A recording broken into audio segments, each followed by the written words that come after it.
marketing metrics can get just way confusing. But I think there's a much simpler way I'd like to propose to you this morning to think about the marketing that you manage or the marketing that you interface with.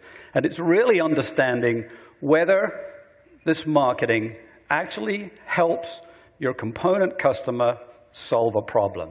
So think of this green line as a spectrum. On the one end of it, you're promoting product. On the other end of it, you're actually helping customers solve a problem with the messaging and the marketing that you're putting out there.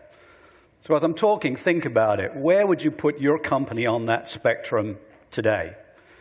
Now let me be clear. This isn't to say that one's right and one's wrong. One's good, one's bad. One's black, one's white. It's not. All marketing has to have a certain amount of product promotion.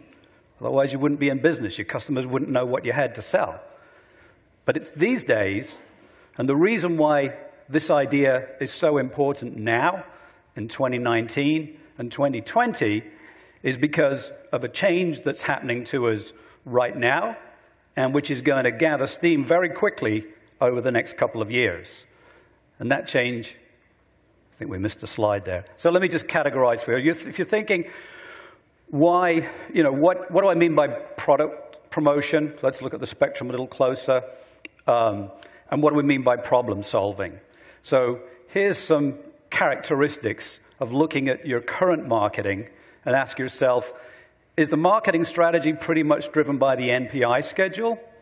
If it is, then you're probably more towards the left side of the spectrum. If you look at all the emails and social posts that you're putting out there, and even the messages from your C team and your PR team and the videos you put out, is it really all product-centric? If so, then you're probably more towards the product end of the spectrum. Look at the other side of it. If you sit down and analyze what's in your marketing campaigns right now, and if you see that what's really in there is driven by a really good understanding of what the customer's problem is, then you're probably more towards the problem end of the spectrum. Everybody get the spectrum? Make sense? Okay. It's not a particularly difficult idea, and it's not a particularly new idea. So you're probably wondering, well, why is this important today? And the reason it's important today is because of this change I just mentioned that's here and coming now, and that change is search. Yeah. Every time I hear search is changing, I bang my head against the wall. Is Google changing the algorithm again? Can't they just leave us alone to get on with business a little bit? Because search is changing, how you go to market needs to change as well. Or maybe not. Maybe you've got the balance right, but let me explain. So what's happening with search? Let me explain the change first by explaining the way we used to search, and then the way that we're starting to search now. So if you go back just a few years, the way you'd search would be something like this. Go to Google, Yahoo, Bing, whatever, and you type in a couple of words, and what you're trying to actually do is find a website that's going to have the information that you're going to then read and absorb and make the decision. So to all intents and purposes, a few years ago, search was about just finding information. That might sound a little obvious. Wait till I get to the next slide. It was really about finding information. Let me give you an example. So my daughter Gabby's 12 years old. We like going to the movies. If I wanted to take Gabby to the movies, the way we used to do this, pull out my phone, go to my laptop, and I'd type in 19422, my zip code, movies. And then I'd get a list of movie theaters. I'd look down the list of movie theaters. I'd choose the movie theater that was closest to us, that I thought might have something, and then I'd scroll down the list. I'd go through this sort of linear progression and eventually look at movies that were PG, okay? Well, that's all changing now because of this, voice search. Voice search is having a huge impact on our daily lives, and maybe you've realized it, or maybe you've just started thinking about it. You know Alexa, you know Siri, maybe you know Cortana from Microsoft. And quick show of hands, who was at the DigiKey breakfast at EDS this year? Okay, remember the Digibot video? Okay, not sure if that's going to be a real thing with DigiKey. I guess we'll find out in due time when they're ready to tell us. But clearly, DigiKey's thinking about this as well. Okay, So the impact of that change, if you take my example, now the way I search is something like this. If I want to take Gabby to the movies, cross your fingers. Hey Siri, what PG-13 movies are showing near me today? Here are 3 PG-13 rated movies playing at theaters today, but they're a bit far from you. Okay, she got most of it.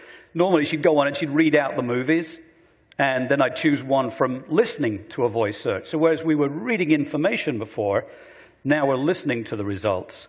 The impact of that, when I said before that search was about looking for information, is now we're actually posing problems into these voice search engines.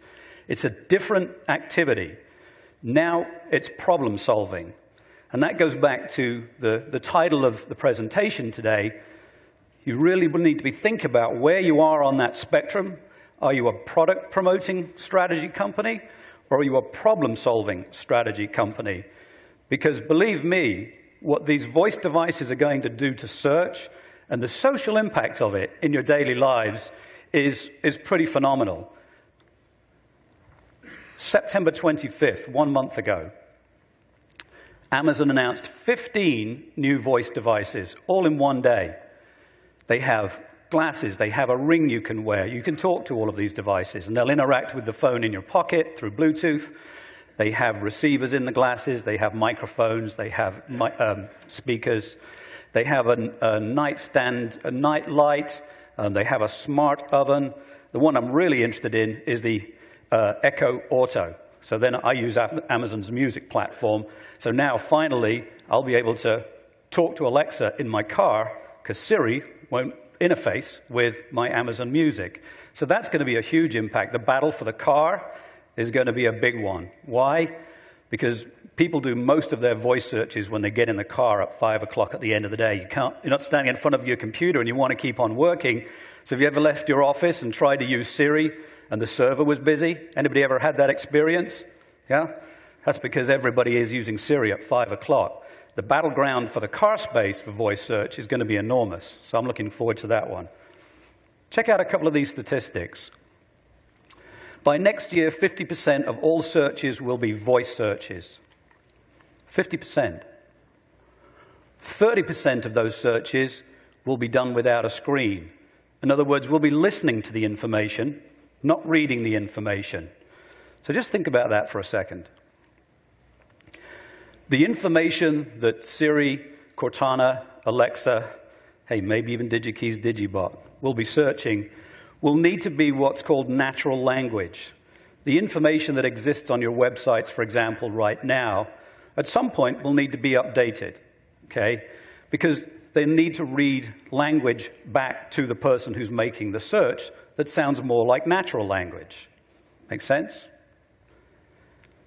13% of all US households owned a smart speaker in 2017, 55% by 2022.